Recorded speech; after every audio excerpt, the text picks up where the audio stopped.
ठीक है बेटा, स्टार्ट कर लेते हैं। ठीक है, अब हमने ELOF खत्म कर लिया था, थोड़ा सा ELF और पढ़ना है। उससे पहले एक काम करेंगे, हम सॉलिड एंगल की बात करेंगे। ठीक है, इतनी बात। सॉलिड एंगल 11th क्लास में हमने थोड़ा सा सॉलिड एंगल के बारे में बात करी थी। ठीक है, तो सॉलिड एंगल अगर देखें हमने पढ़ा हुआ है, हमारे पास एक ये स्फीयर है बेटा,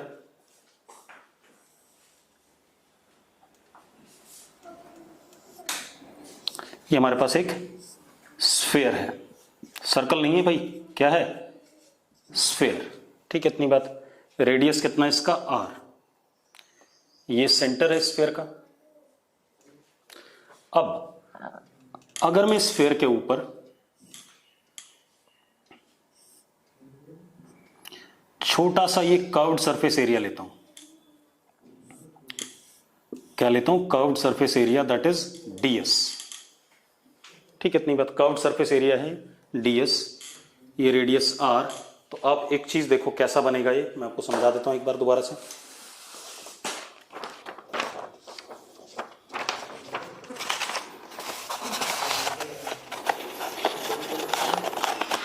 ये ऐसे करके आइसक्रीम भर दी इसके ऊपर, कर्वेचर देकर के स्फेरिकल, और ये बीच में स्पेस बन रहा है। ये जो चीज बन रही है, क्या बन रही है? बीच में स्पेस बन रहा है। इस स्पेस को, क्योंकि ये 3 डायमेंशनल स्पेस है, जरा देखो ये स्पेस 3D है, तो इस स्पेस को हम सॉलिड एंगल कहते हैं। It is D omega, D omega. तो D omega is solid angle corresponding to this curved surface area. ठीक है, इतनी बात। डेफिनेशन क्या है? Spherical curved surface area DS upon radius का स्क्वायर, स्फीयर के रेडियस का स्क्वायर। ये डेफिनेशन है सॉलिड एंगल की, 11th क्लास में भी करी थी हमने शुरू में। अब ये हमारा D ओमेगा आ गया। अब अगर हम पूरा सॉलिड एंगल चाहते हैं, ठीक है, तो जरा देखो, omega is equal to integration DS upon what? R square. R square तो कांस्टेंट है, रेडियस पूरे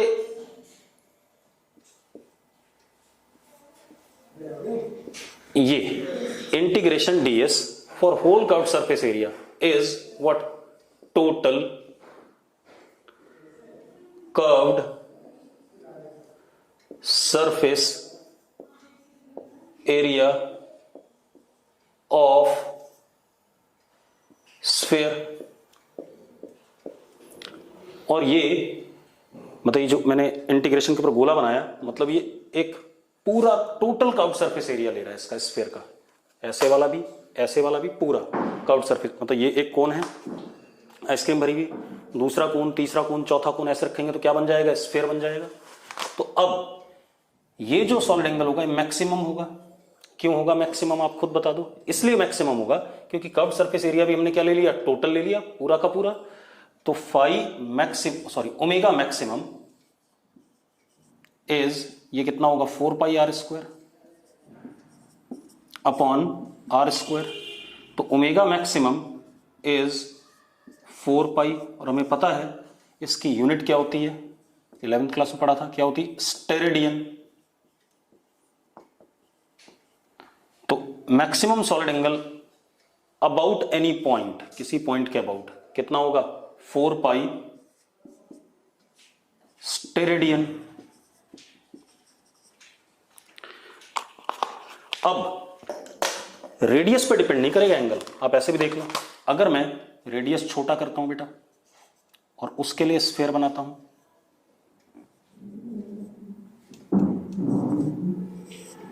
तो जरा देखो, ये जो हिस्सा हो गया ये DS डैश हो गया, रेडियस इसका क्या हो गया? R डैश हो गया। तो D ओमेगा तो वही रहा ना, D omega is DS dash upon R dash square. अब अगर मैं मैक्सिमम वैल्यू चाहता हूं इसकी, ओमेगा मैक्स, तो कितना आ जाएगा? जरा देखो, integration DS dash total upon R dash square.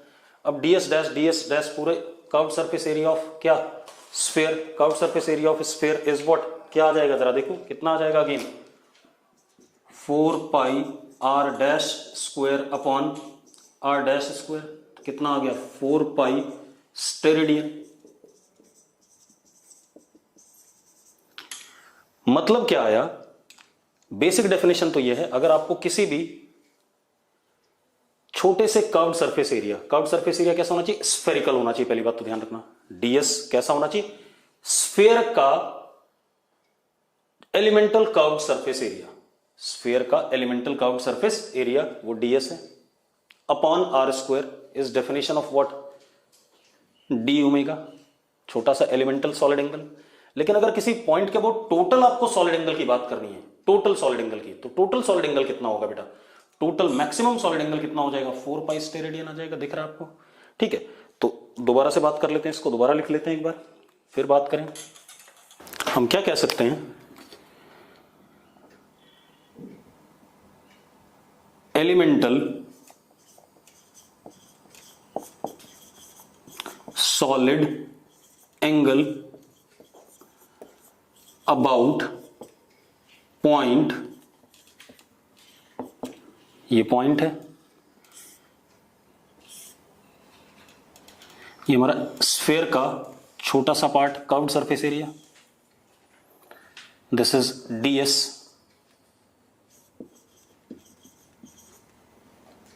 Elemental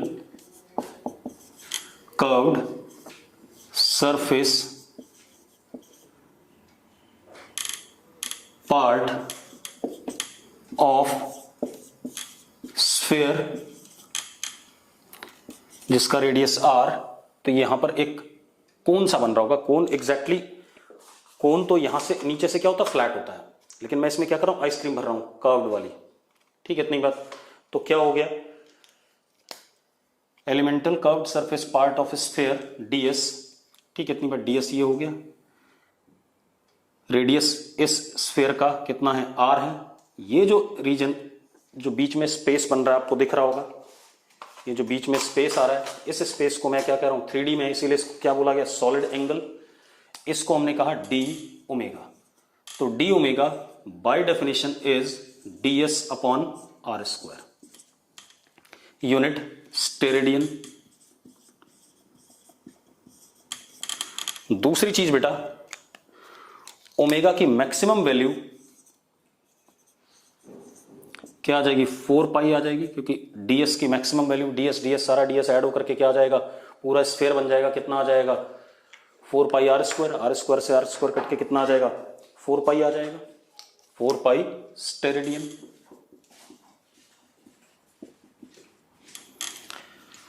अब एक काम करते हैं, हेमिस्फीयर की बात कर लेते हैं।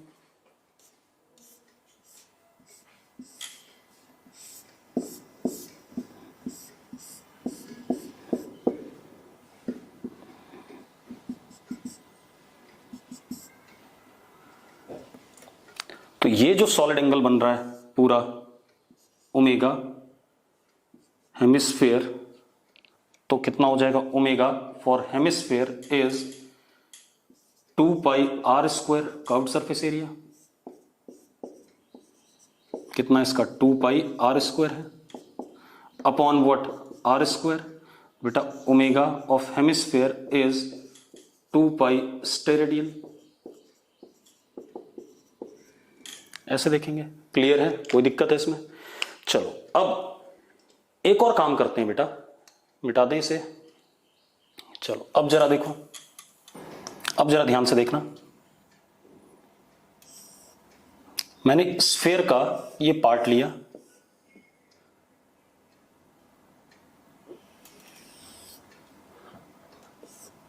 ये स्फीयर का क्या है, सेंटर है,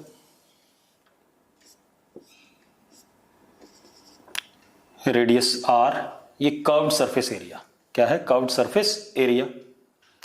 ठीक है, this is curved surface part of sphere. ठीक है, जो सॉलिड एंगल यहां बन रहा है बेटा, ये वाला, लेट इट बी ओमेगा, कितना है, ओमेगा है। तो क्या होगा, omega is equal to curved surface area upon are square, यही होगा कि नहीं होगा। मुझे क्या करना है, मुझे रिलेशनशिप स्टैब्लिश करना है। अब अगर आप इसको बोर्ड पे देखो तो ये एक सेक्टर जैसा दिख रहा है, बोर्ड पे देखो तो क्या दिख रहा है, सेक्टर जैसा। अगर आप कोन को भी ध्यान से देखो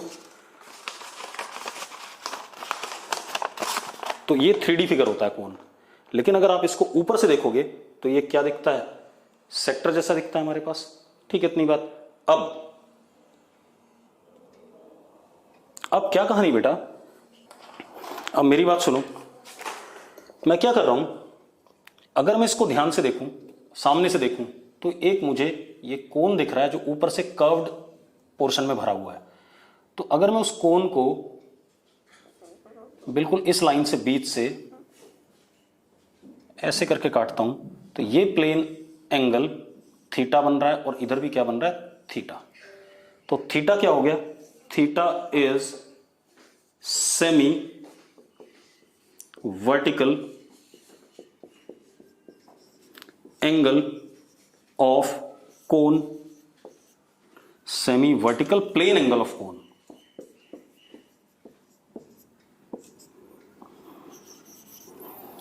अब मुझे रिलेशनशिप एस्टैब्लिश करना है between solid angle and semi vertical plane angle of cone. मुझे रिलेशनशिप किसके बीच में एस्टैब्लिश करना है, relation between omega and theta, ये काम करना है मुझे। ठीक है, इतनी बात। अब एक तरीका ये हो सकता है कि मैं आपको डायरेक्ट रिजल्ट बता दूं, ठीक है, या एक तरीका ये हो सकता है कि मैं डिराइव करके बताऊं आपको। ठीक है, अब हम क्या करेंगे, बात कर लेते हैं इसकी। ठीक है, इतनी बात। अब जरा देखो, मुझे रिलेशनशिप एस्टैब्लिश करना बिटवीन ओमेगा एंड थीटा। ठीक है, इतनी बात। Theta is semi vertical angle of cone, omega is solid angle of this cone. ठीक है, अब कैसे करेंगे, मैं डायग्राम मिटा रहा हूं, आपको मैंने बता दिया मुझे क्या करना है, अब करते हैं।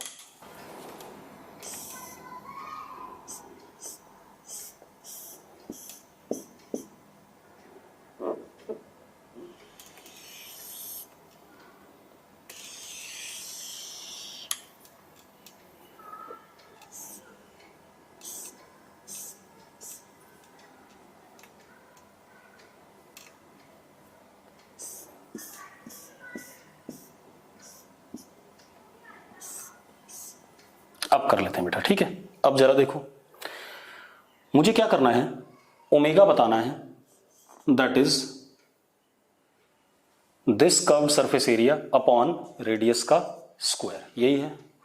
तो curved surface area upon radius का स्क्वायर। ठीक है, चलो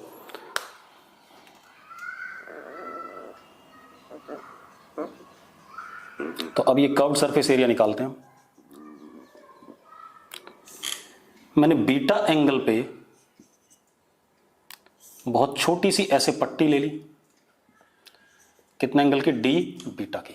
अब अगर मैं ये पट्टी पकड़ रहा हूं, मेरी बात ध्यान सुनना, तो ऐसे करके यहां पर एक रिंग सा बनेगा कि नहीं बनेगा, ये एक रिंग सा बन गया, ऐसे पीछे से घूम के आएगा। ठीक है, इतनी बात। तो मैंने इस पट्टी का एरिया देखा, प्लस इसके अगली पट्टी का एरिया देखा, फिर इसके अगले पट्टी का एरिया देखा, ऐसे ऐसे स्ट्रिप्स का एरिया सबको ऐड करूंगा तो मुझे टोटल क्या मिल जाएगा, कर्व्ड सरफेस एरिया मिल जाएगा। अपॉन रेडियस का स्क्वायर कर दूंगा तो मुझे क्या मिल जाएगा, सॉलिड एंगल। क्लियर इतनी बात। तो अब सबसे पहले अब जरा देखो, इस स्ट्रिप का जो रेडियस है आर, ठीक है, इतनी बात, और इसकी विड्थ ये कितनी है, ये विड्थ कितनी, ये कितना है, आर है, कैपिटल आर, और ये कितना है, ये डी बीटा है। तो ये कितना हो गया, आर डी बीटा, ये वाली पट्टी की विड्थ आर डी बीटा। अब इसका रेडियस देखते हैं बेटा पट्टी का, ये हो गया आर और ये कैपिटल आर। तो R is equal to R sine beta, ये है या नहीं है। अब इस पट्टी का area ds, ds is what, ds is, इस पट्टी की लेंथ मैंने इस कैंची से काटा और ऐसे सीधा कर दिया। अगर कैंची से काट के सीधा करता हूं तो 2 pi r into width that is r d beta, ये हमारे पास ds आ गया। तो ds is equal to 2 pi r sine beta और ये वाला आर तो कितना, R square sine beta D beta, ये कहानी आ गई। ठीक है, तो omega is actually integration of DS, सारे डीएस, सारे डीएस, जैसे अगली पट्टी, फिर अगली पट्टी, उससे अंदर की पट्टी, इन सारे पट्टियों के एरिया का सम मुझे क्या दे देगा, curve surface area total upon what, R square. यही करना है मुझे। चलो, तो omega is equal to DS, 2 pi are square common हो जाएगा, बाहर आ जाएगा इंटीग्रेशन से, कांस्टेंट है 2 पाई, ये डी ओमेगा आएगा बेटा, क्योंकि हमने छोटे से, चलो अभी तो हमने इंटीग्रेट कर दिया तो ओमेगा ही आ जाएगा। अगर मैं इंटीग्रेशन का साइन ना लगाता तो क्या होता, डी ओमेगा आता। ठीक है, तो 2 pi are square integration sine beta D beta upon are square, r square से आर स्क्वायर कट गया। अब लिमिट डालनी है बेटा, लिमिट, ये एंगल इधर वाला कितना था, थीटा था कि नहीं था, और अगर मैं बीटा ले रहा हूं तो पूरी पट्टी कवर हो रही है, तो मुझे लिमिट कहां से लेनी है, 0 से लेकर के थीटा तक, 0 से लेकर के थीटा तक। ठीक है, इतनी बात। तो ओमेगा इज इक्वल टू 2 पाई, ठीक है, ये आएगा कितना, minus cos theta minus cos beta, limit लगा देंगे तो क्या आ जाएगा, 1 माइनस कॉस थीटा। ये रिलेशनशिप आ गया, ये रिलेशनशिप हमारे पास है, क्या कहते हैं, सॉलिड एंगल और सेमी वर्टिकल एंगल ऑफ कोन के बीच में। क्लियर है, क्लियर। अब और मजेदार बात देखते हैं। ठीक है, अब अगर हमारे पास कंप्लीट स्फीयर है बेटा, चलो पहले हेमिस्फीयर ले लेते हैं, कितना है, हेमिस्फीयर है हमारे पास सपोज, तो जो सेमी वर्टिकल एंगल है कोन का कितना, 90 है, तो थीटा की वैल्यू क्या हो गई, 90 डिग्री। तो ओमेगा की वैल्यू कितनी हो गई, ओमेगा इज इक्वल टू, हमने निकाला था अभी पहले, 2 पाई आया था, देखते हैं आता कि नहीं आता, 2 पाई 1 माइनस कॉस 90, कितना आ गया बेटा, ओमेगा इज इक्वल टू 2 पाई, किसके लिए, हेमिस्फीयर के लिए, अभी निकाला था हमने ये। और अगर हमारे पास कंप्लीट स्फीयर है बेटा, तो सेमी वर्टिकल एंगल इसका कितना है, पाई है, प्लेन एंगल इसका आधा कितना है, पाई है, आधा इधर भी पाई है, तो टोटल कितना हो जाता था, प्लेन एंगल 2 पाई हो जाता था। तो इसके लिए स्फीयर के लिए कितना आना चाहिए था, 4 पाई, चेक कर लेते हैं, ये थीटा है हमारा, तो omega is equal to 2 pi 1 minus cos pi, cos pi is what, -1, तो 1 minus -1 is equal to what, 2, तो omega is equal to what, 4 pi. आ रहा है कि नहीं आ रहा है, बता दो मुझे चेक करके कि ये चीज आ रही है कि नहीं आ रही है, क्लियर है। तो ये रिजल्ट इंपॉर्टेंट है बेटा। अब मैं आपको इसका प्रूफ नहीं दूंगा बार बार, अब मैं इस बात को डायरेक्टली क्या करूंगा, यूज करूंगा। ठीक है, इतनी बात। चलो, अब तो ये हमारा रिलेशनशिप हो गया between solid angle and plane angle, मिटा दें इसे। चलो, हम कोन का सेमी वर्टिकल एंगल देखेंगे, omega will be equal to 2 pi 1 minus cos of semi vertical angle of cone, ऐसा रहेगा, तो वो हमें सॉलिड एंगल दे देगा। ठीक है, इतनी बात।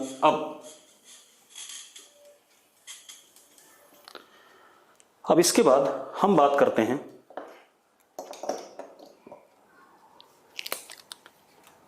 Electric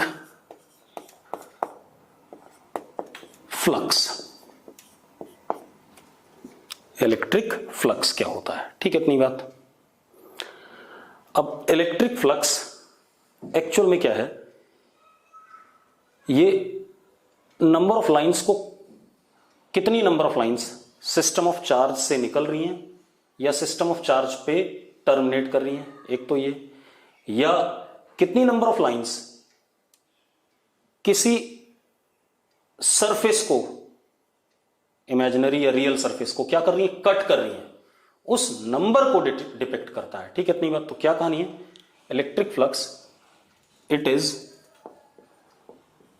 defined as number of ELOF crossing across any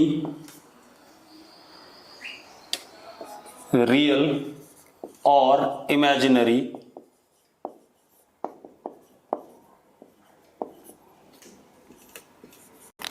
surface area किसी भी रियल या इमेजिनरी सरफेस एरिया को जितनी नंबर ऑफ लाइंस क्या करती हैं, क्रॉस करती हैं, उसको हम क्या कहते हैं, इलेक्ट्रिक फ्लक्स कहते हैं। एक काम और कर लेते हैं, जरा देखो, मान लो मैंने ये एक ऐसी प्लेन सरफेस बनाया,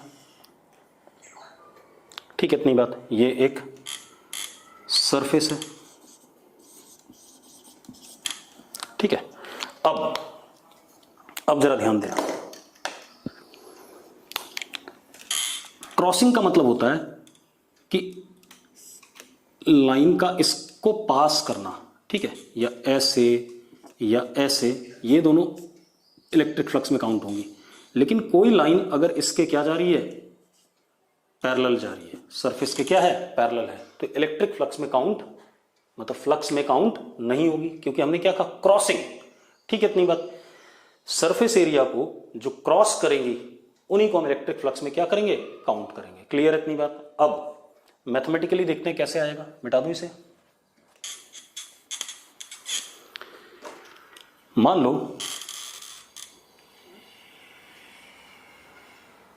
हमारे पास ये सरफेस है, मैंने इसके ऊपर छोटा सा एलिमेंटल एरिया लिया। अब area vector of a surface is normal to surface, हमने पढ़ा हुआ है पिछले साल कि पैरेललोग्राम का एरिया ए क्रॉस बी से दिखाते थे। ए क्रॉस बी क्या होता था, उस पैरेललोग्राम के सरफेस के क्या होता था, परपेंडिकुलर। तो एरिया वेक्टर हमारे पास ये रहा ds, छोटा सा, क्योंकि मैंने छोटा सा पार्ट लिया। इस जगह पे इलेक्ट्रिक फील्ड ऐसी है, हमें इलेक्ट्रिक फील्ड दे रखी है बेटा, मान लो। अब एक बात बताओ, इलेक्ट्रिक फील्ड अगर आपको दे रखी है, मेरी बात ध्यान सुनना, और इसको इलेक्ट्रिक फ्लक्स को डिनोट किससे करते हैं, फाई से डिनोट करते हैं। This is electric flux. अब एक बात बताओ, अगर आपको इलेक्ट्रिक फील्ड पता है इस जगह पे, इसका मतलब आपको इस जगह पे डेंसिटी ऑफ लाइंस पता है या नहीं पता है, क्योंकि इलेक्ट्रिक फील्ड का स्ट्रेंथ आपको उस जगह पर क्या बताता है, डेंसिटी ऑफ लाइंस बताता है। तो इस छोटे से एरिया से कितनी लाइंस क्रॉस कर गई। अब आप एक चीज देखो, अगर मैं इलेक्ट्रिक फील्ड का इधर वाला कंपोनेंट लेता हूं, तो ये क्या आता है हमारे पास, इधर की तरफ कंपोनेंट आता है ई कॉस थीटा, और इधर की तरफ आता है क्या, ई साइन थीटा। एक बात तो, इलेक्ट्रिक फील्ड का जो कंपोनेंट सरफेस के पैरेलल आ रहा है, this will not contribute in what, flux. तो जो फ्लक्स इस छोटे से ds से जाएगा, D phi, that is equal to E cos theta into what, ds। क्या डेफिनेशन दी हमने, E cos theta into ds। कितने लोगों को ये बात क्लियर है, जल्दी से बताओ मुझे। तो हमारे पास जो इस छोटे से एलिमेंटल एरिया से फ्लक्स पास करेगा, that is E cos theta into ds। इसी डी फाई को हम क्या लिख सकते हैं, ई डॉट ds लिख सकते हैं या नहीं लिख सकते हैं, ई डॉट ds। अब अगर मुझे पूरे सरफेस पे चाहिए, इस पूरे सरफेस पे, तो मैं इसको इंटीग्रेट कर दूंगा प्रॉपर लिमिट के साथ। तो phi is equal to integration E dot ds for whole surface. Yes और नो। एक और चीज बेटा, this is if E is non uniform, क्योंकि इस ds के लिए ई ऐसा है, इस ds के लिए मान लो ई ऐसा होता, तो हम इंटीग्रेट करते, यहां से कितना भाई, यहां पे ई ऐसा हो जाता मान लो, तो ई डॉट ds में अलग एडिशन होता है, ठीक है, इतनी बात। तो एक्चुअल में मुझे क्या करना पड़ रहा है, इंटीग्रेट करना पड़ रहा है, और ई नॉन यूनिफॉर्म है तो वेरिएबल है, तो इसका मतलब इसको इंटीग्रेशन से बाहर नहीं ले सकते। लेकिन phi can be written as E dot ds vector का सम क्या, s, if e is uniform. अगर e यूनिफॉर्म है बेटा, तो e वेक्टर इंटीग्रेशन से क्या आ जाएगा, बाहर आ जाएगा। तो e डॉट इंटीग्रेशन ds का सम, एरिया वेक्टर का सम, कुछ ना कुछ तो आएगा ही आएगा। वो हमने क्या लिख लिया, s वेक्टर लिख लिया। क्लियर है, जितने लोगों को क्लियर है ये बात लिखो फटाफट, यस लिखो, ये बात हो गई, ठीक है। तो हम क्या कह रहे हैं कि simply what is electric flux, electric flux is number of electric lines of force cutting through any real or imaginary surface in space, ठीक है, imaginary surface area, ठीक है। और किस फॉर्मूले से आ रहा है, ई डॉट डी एस या E d s cos theta. ठीक है, इतनी बात, यानी कि E dot d s d phi आ गया, उसी को इंटीग्रेट कर लेंगे, हमें क्या मिल जाएगा, पूरे सरफेस के लिए मिल जाएगा। अब ई अगर वेरिएबल है तो ऐसे करेंगे, कांस्टेंट है ई तो ऐसे करेंगे। ठीक है, अब हमने एक बात बोली थी कि जैसे हमारे पास कोई पॉइंट चार्ज है प्लस क्यू, ठीक है, इतनी बात, तो इससे स्फेरिकली रेडियली ELOF इमर्ज करती हैं। कहा था हमने ऐसा,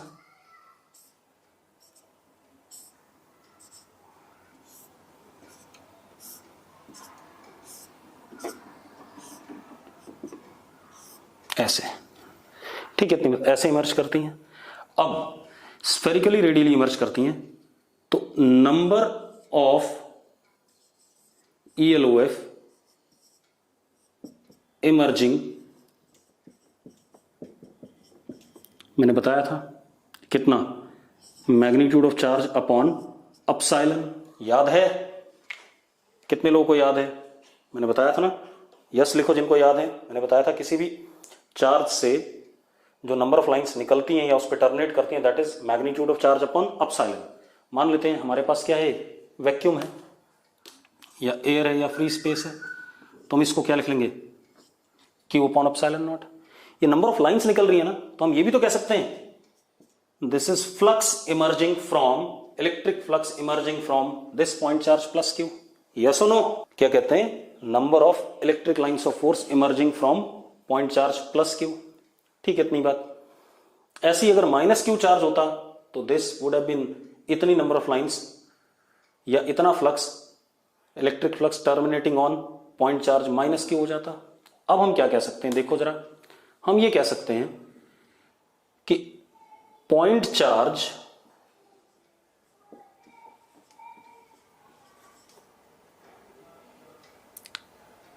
emanates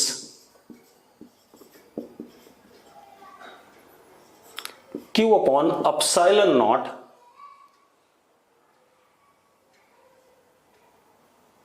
flux or ELOF for solid angle 4 पाई। आप एक बात बताओ, इससे स्फेरिकली रेडियली हर डायरेक्शन में इलेक्ट्रिक लाइंस ऑफ फोर्स निकल रही है कि नहीं निकल रही है? मैंने बताया था पॉइंट चार्ज का मैक्सिमम सॉलिड एंगल क्या होता है, 4 पाई होता है, यस और नो? तो यानी कि Q upon epsilon not lines इस पॉइंट चार्ज से निकल रही हैं कितने सॉलिड एंगल के लिए, 4 पाई के लिए। ठीक है, अब तो हम ये कह सकते हैं कि 4 पाई स्टेरेडियन के लिए कितनी लाइंस निकल रही हैं, क्यू अपॉन एप्सिलॉन नॉट। तो 1 स्टेरेडियन सॉलिड एंगल के लिए कितनी लाइनें निकलेंगी, Q upon 4 pi epsilon not. कितनी निकलेंगी, Q upon 4 pi epsilon not. अगर हम 1 स्टेरेडियन ले लें एंगल, भाई 4 पाई स्टेरेडियन के लिए इतनी, तो 1 स्टेरेडियन के लिए इतनी। फॉर ओमेगा स्टेरेडियन कितना, Q upon 4 pi epsilon not into what, omega. ये बात कितने लोगों को क्लियर है? अगर सॉलिड एंगल 4 पाई ना होकर के कुछ कम होता, ओमेगा होता है, क्योंकि मैक्सिमम तो 4 पाई हो सकता है। 4 पाई के लिए कितना था, Q upon epsilon not. 1 solid unit steradian के लिए कितना, Q upon 4 pi epsilon not. तो ओमेगा के लिए कितना, 1 यूनिट के लिए इनटू ओमेगा। जरा मुझे बताना, ये बात क्लियर है? ये कहानी आ गई कि नहीं आ गई हमारे पास? ठीक है, इतनी बात। अब हम जरा कुछ क्वेश्चंस देख लें, मिटा दूं इसे। तो ओमेगा के लिए इतना, ठीक है। अब जरा एक आधा क्वेश्चन करके देखते हैं। क्वेश्चन क्या है, plus Q point charge at centre of cube, at centre of cube, cube के सेंटर पे प्लस क्यू पॉइंट चार्ज है। ठीक है, इतनी बात। आप जिस भी कमरे में बैठे हो उसको क्यूब मान लो, और उस क्यूब के बिल्कुल सेंटर पे प्लस क्यू पॉइंट चार्ज है। then flux through cube is, जरा देखो, ये हमने क्यूब बना दिया बेटा,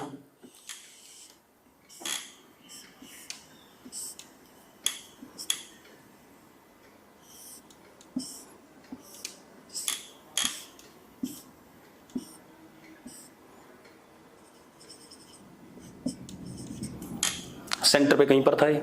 अब मेरी बात सुनो, एक बात तो ये पॉइंट ही है ना, जरा देखो ये पॉइंट है, मैं एक क्यूब ले ही लूं कोई डब्बा ना, मान लो ये हमारे पास क्यूब है, ठीक है, इतनी बात, 1 face 2 face 3 face 4 face 5 face 6 face, नीचे बंद है चारों तरफ से, इसके बीच में यहां पर कहीं पर पॉइंट चार्ज था अंदर, ठीक है, इतनी बात। तो पॉइंट चार्ज था तो उससे लाइनें कितनी निकलेंगी, अगेन एक पॉइंट चार्ज से कितनी लाइन्स ऑफ फोर्स निकलती है मैंने बता रखा है, तो कितनी, Q अपॉन एप्सिलॉन नॉट। तो जो फ्लक्स, ये पॉइंट चार्ज है ना, हर डायरेक्शन में निकलेगी,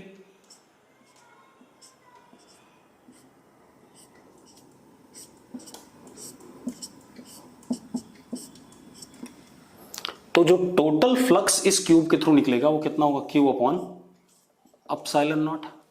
पक्का, ठीक है, क्योंकि ये पॉइंट है, पॉइंट के लिए सॉलिड एंगल क्या होता है 4 पाई, और चार्ज का मैग्नीट्यूड क्या Q है अपॉन एप्सिलॉन नॉट, अगर वैक्यूम मान रहे हैं। अब दूसरी चीज, flux through any one of the faces, एक किसी फेस के थ्रू फ्लक्स। अब बेटा देखो ये Q अपॉन एप्सिलॉन नॉट निकल रहा है क्यूब में से, इस पॉइंट चार्ज से कितना निकल रहा है Q upon epsilon not her direction में, तो 6 बराबर हिस्सों में डिवाइड होगा, क्योंकि बिल्कुल सिमेट्रिकली रखा था बीच में, बिल्कुल सिमेट्रिकली सेंटर पे रखा था, क्योंकि 6 फेसेस हैं तो ये 6 हिस्सों में बराबर डिवाइड होगा। तो flux through any one of the face is Q upon 6 epsilon not. Yes और नो, कितने लोगों को ये बात क्लियर है, जल्दी से बताओ मुझे। अगला देखते हैं, अगला क्या है, plus Q point charge is eight vertex of cube, cube के एक वर्टेक्स पे प्लस Q पॉइंट चार्ज है, ठीक है, इतनी बात। चलो बना लेते हैं।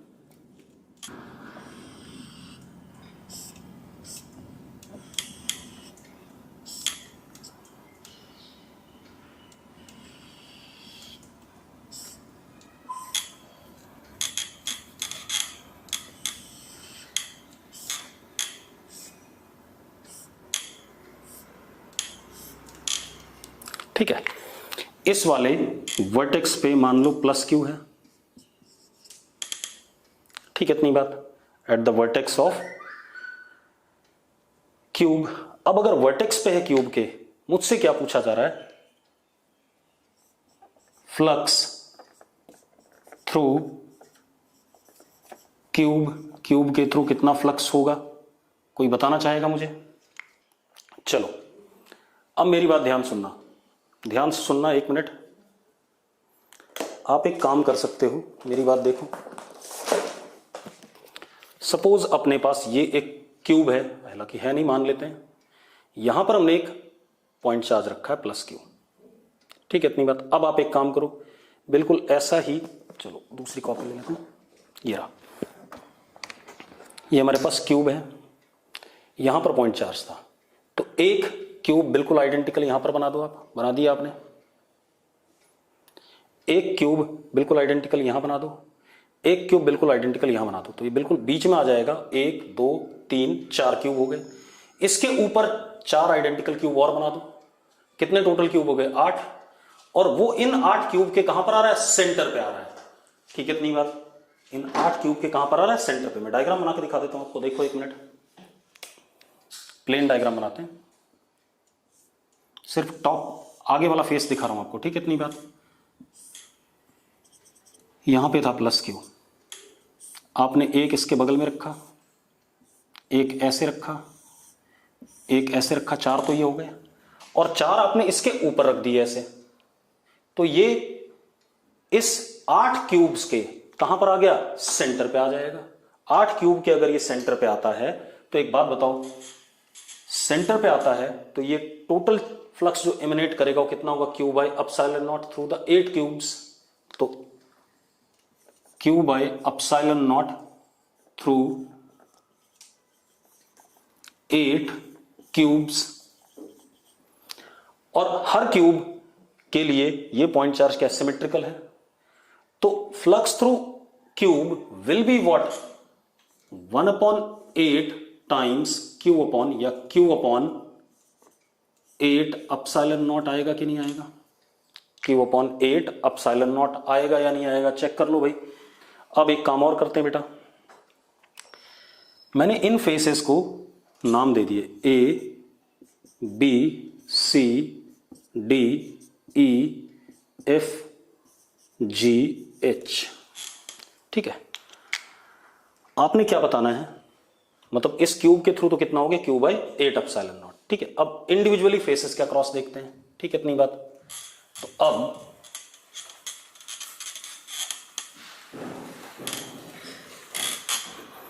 एक एक करके flux through C D H G वाला face, flux through D H E A वाला face, flux through A B C D वाला face, flux through E F G H वाला face, flux through F B C G. ठीक है, and flux through E F B A. इन 6 के 6 faces के across flux आपने बताना है। सबसे पहले मुझे लास्ट वाला बताओ आप फटाफट, कोई बताना चाहेगा? क्या था बेटा? यहां देखो, आपके पास पॉइंट चार्ज मान लो यहां पे था और इस क्यूब के थ्रू कितना था, क्यू बाई 8। जरा देखो, पॉइंट चार्ज अगर यहां पर है, ठीक है, तो इससे लाइंस ऐसे निकलेंगी, ऐसे निकलेंगी, ऐसे निकलेंगी। इस फेस के तो क्या हो गई, लाइंस टेंजेंट हो गई कि नहीं हो गई? आप ऐसे देखो, यहां पर भी बना देते हैं। अगर आप ध्यान से देखो तो ये जो पॉइंट चार्ज है प्लस क्यू, ये सी जी एच डी, सी जी एच डी के ऊपर पड़ रहा है उसी पॉइंट पे। तो इससे जो लाइंस निकलेंगी इस फेस के क्या आ जाएंगी, टेंजेंशियल आ जाएंगी। तो इसको कट तो नहीं कर रही है। आप यहां पर भी देख लो, अगर मैं दोबारा से बताता हूं आपको। मान लो डी पॉइंट था हमारा, ये डी पॉइंट था, ये हमारा सी था, ये जी था, ये एच था। अगर पॉइंट चार्ज यहां रखा है तो लाइंस जो निकलेंगी वो बिल्कुल इसके क्या जाएंगी, टेंजेंशियल जाएंगी। इसको कट तो नहीं कर रही है कोई भी। मैंने कहा था जब क्रॉस करेंगे लाइंस तभी फ्लक्स में काउंट होगा। तो इसके क्या हो गई, टेंजेंशियल हो गई। टेंजेंशियल हो गई तो अपने आप फ्लक्स थ्रू दिस फेस जो हमने बनाया है, कौन सा, सी डी एच जी, इसके थ्रू फ्लक्स क्या हो जाएगा, 0। ठीक है, सेम वे अब आ जाओ दूसरा। ये हमारा D, ये हमारा A, ये हमारा E और ये हमारा H, सेकंड वाला। D, A, H और E, चार्ज यहां रखा हुआ है। तो लाइंस ऑफ फोर्स तो ऐसे निकलेंगी ना हर डायरेक्शन में, लेकिन इसके तो क्या हो जाएंगी, टेंजेंट हो जाएंगी। टेंजेंट हो जाएगी तो इसके अक्रॉस भी क्या हो जाएगा, 0 हो जाएगा। आप जहां भी जिस भी कमरे में आप बैठे हो अपने घर में, एक कोने पे पॉइंट चार्ज मान लो, ठीक है, इतनी बात, वर्टेक्स पे। और जरा देखो जिन फेसेस के साथ वो टच कर रहा है उनसे तो लाइंस कट ही नहीं करेंगे, उनके तो क्या आएगा, टेंजेंट आएगा। अब जरा देखो, एक और टच कर रहा है एबीसीडी को, एबीसीडी के अक्रॉस भी फ्लक्स क्या हो जाएगा, 0।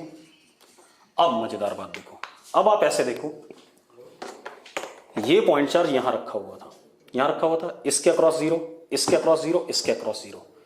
तो बाकी 3, 1, 2 और नीचे जो 3 है, इसके अक्रॉस कितना गया था अभी पिछले सवाल में, वो क्यूब का पार्ट ही है, कितना गया था, क्यू बाई 8 अपसाइलन नॉट। तो बाकी 3 के अक्रॉस कितना गया था, क्यू बाई 8 अपसाइलन नॉट। और तीनों फेसेस कौन सा वाला, मैं उन्हीं को शेड कर रहा हूं जिनसे मतलब है।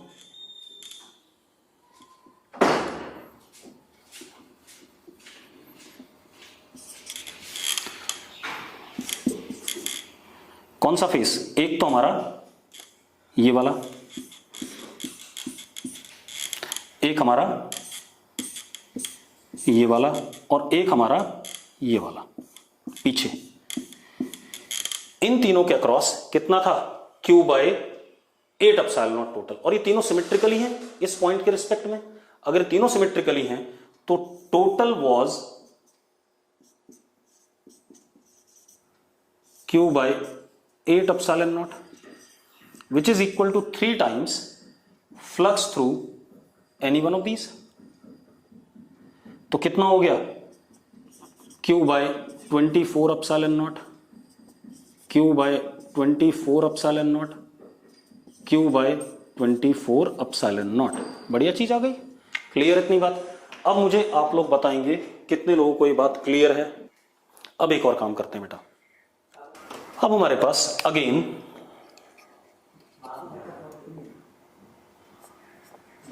Infinite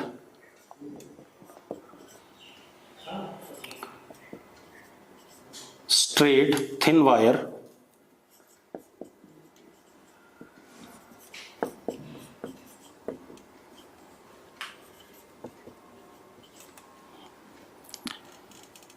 of linear charge density plus lambda। एक इनफाइनाइट थिन स्ट्रेट वायर है linear charge density plus lambda की। It is inserted in cube of length L।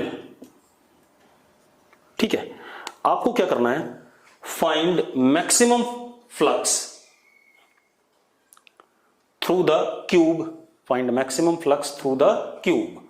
उस क्यूब के थ्रू मैक्सिमम फ्लक्स कितना होगा, बताना चाहोगे कोई?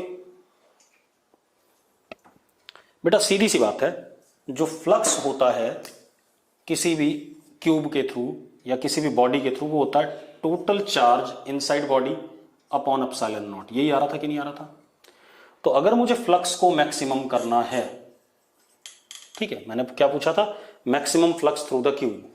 तो maximum flux through the cube will be q maximum upon epsilon naught. अब एक बात बताओ, ये क्यूब है हमारे पास, अगर हम थिन वायर को ऐसे इंसर्ट करें तो वायर की लेंथ कितनी आएगी, इसके अंदर एल आएगी। एल आएगी तो क्यू मैक्सिमम कितना हो जाएगा, क्यू कितना हो जाएगा, lambda into L upon epsilon not. लेकिन अगर हम ऐसे इंसर्ट करें, इसे डायगोनली, जरा देखो ऐसे डायगोनली इंटरसेक्ट भेजें इसे, तो अगर हम डायगोनली भेजते हैं, मजेदार बात देखो कैसा आ जाएगा, बढ़िया बना के दिखाता हूं। तब मैक्सिमम चार्ज आएगा इसके अंदर।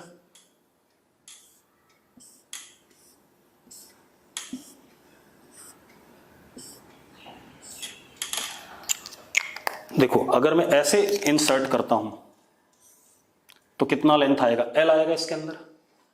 एल लेंथ आ गया इसके अंदर, यहां से लेकर के यहां तक की लेंथ क्या हो गई, एल हो गई। तो चार्ज कितना हो गया, लेमडा इंटू एल। लेकिन अगर मैं ऐसे इंसर्ट करता हूं, जरा देखो ऐसे, तो अब इस पॉइंट और इस पॉइंट के बीच में लेंथ कितनी होगी, एल रूट 3। यही मैक्सिमम पॉसिबल लेंथ है इसके अंदर, और यही अगर मैक्सिमम पॉसिबल लेंथ है तो इसके करस्पॉन्डिंग क्यू क्या होगा, maximum. And Q maximum will be lambda L root 3। हाँ या ना? तो लेमडा एल रूट 3, तो कितना हो गया flux, lambda L root 3 upon epsilon naught is what, maximum flux through the cube.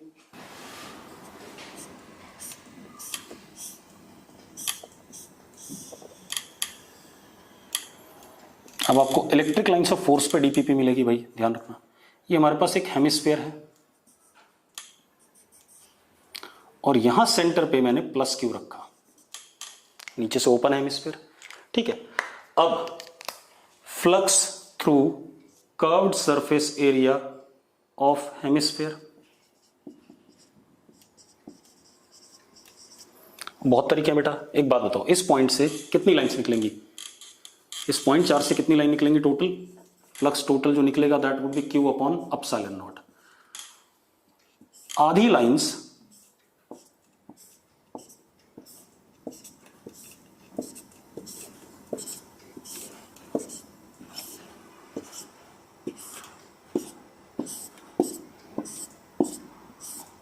आधी लाइनें ऊपर और आधी लाइनें किधर, नीचे। ऐसी होगा कि नहीं होगा? तो flux through curved surface area of hemisphere is Q by 2 epsilon not, ये भी कह सकते हैं। या हम एक और चीज कह सकते हैं, पॉइंट चार्ज के लिए ओमेगा सॉलिड एंगल के लिए number of lines of force आई थी क्यू अपॉन, अभी पढ़ा था थोड़ी देर पहले हमने, 4 pi epsilon not into what, omega. याद है या नहीं है? अब हेमिस्फीयर का सॉलिड एंगल कितना होता है, हमने निकाला हुआ अभी 2 पाई होता था, याद है? तो फाई फॉर हेमिस्फेयर